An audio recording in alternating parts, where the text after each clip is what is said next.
নমস্কার বন্ধুরা, কেমন আছেন সবাই? সম্পার চ্যানেল অক্সিজেনে সবাইকে স্বাগত জানাই।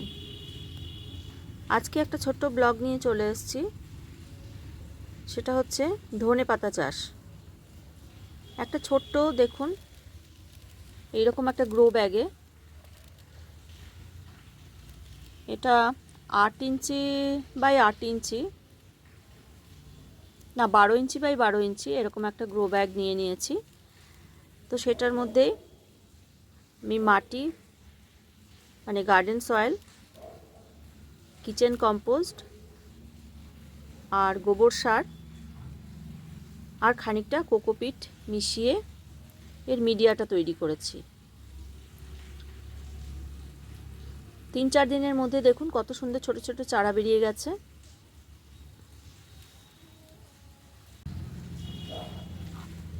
দেখুন চারাগুলো এরকম বড়ও হয়ে গেল।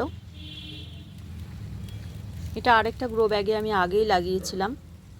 আর দেখুন সঙ্গে এই শাকগুলোও হয়েছে, এগুলোকে নোটে শাক বলে। তো নোটে শাকগুলো একটু যখন বড় হবে সেটাও তুলে খাওয়া যাবে। এই যে দেখুন নোটে শাকগুলো, এগুলোও তুলে খাওয়া যাবে। দেখুন যথেষ্ট বড় হয়ে গেছে আর এতে খুব সুন্দর হবে। যেহেতু কিচেন কম্পোস্ট দেওয়া আছে, আমি কোনো রাসায়নিক সার ব্যবহার করি না।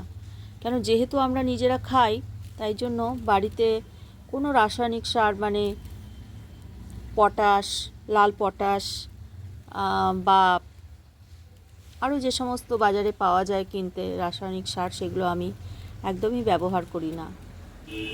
কেন, গাছের ছাদে যেহেতু আমি বেশ কিছু সবজি চাষ করি, তাই কোনো গাছকেই আমি কোনো রাসায়নিক সার দিই না।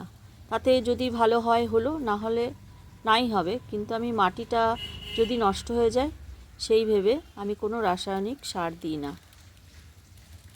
দেখুন সুন্দরই হচ্ছে, খারাপ কিছু হচ্ছে না। হয়তো একটু সাইজে ছোট হবে, তাতে অসুবিধা কী, আমরাই তো খাবো, বাইরে তো আর বিক্রি করব না।